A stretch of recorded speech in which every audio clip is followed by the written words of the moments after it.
All right, so I just finished measuring my flour. So basically I have 2.5 cups of flour. I'm gonna finish that in there.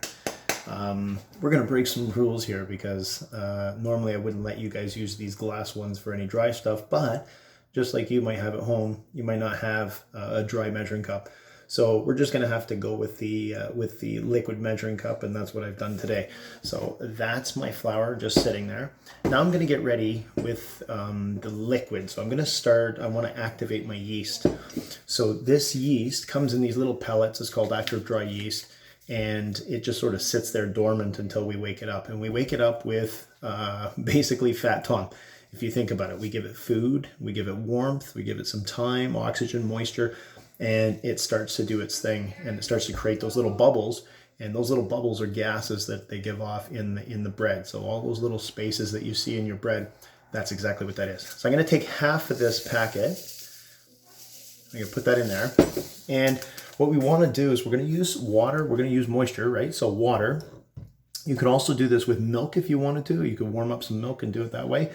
And you just want to get it just sort of blood temperature. So what that basically means is that it's as warm as your blood or just slightly more than that. Okay, and what I'm doing there is I'm just going to have a cup of water.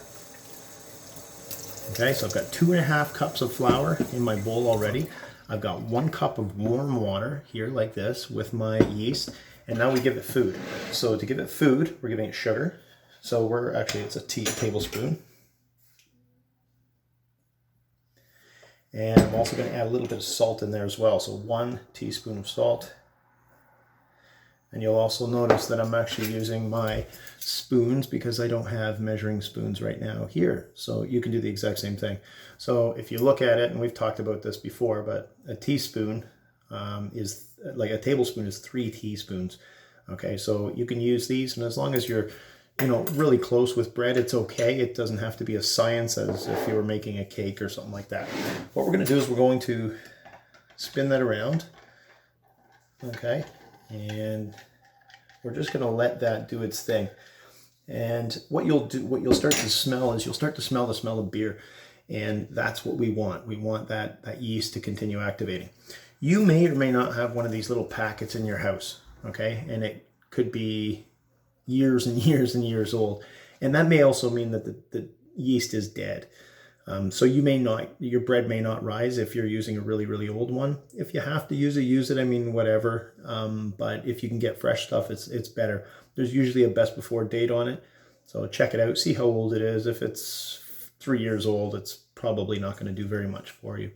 Okay, so once that's done, and usually you can let this sit there for about 10 minutes or so, I'm going to just make a little bit of a well in here, and then I'm going to drop that mixture in here.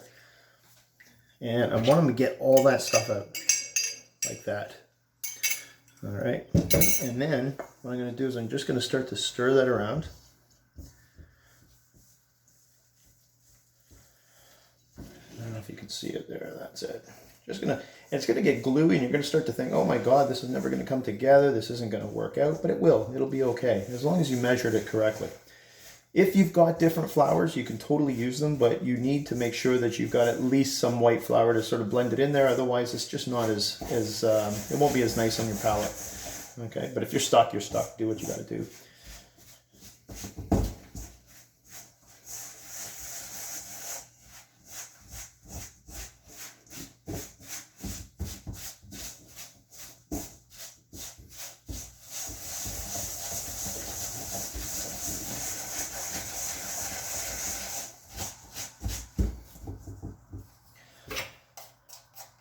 Okay, so I'm just going to scrape this off, and now I'm going to go to hands.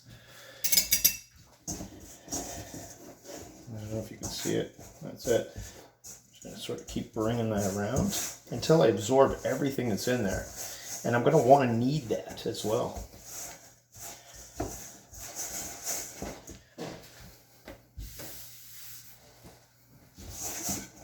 Once you've got it brought together, then you can bring it down onto your table. Like that. And let's see if I can give you a little bit better view here.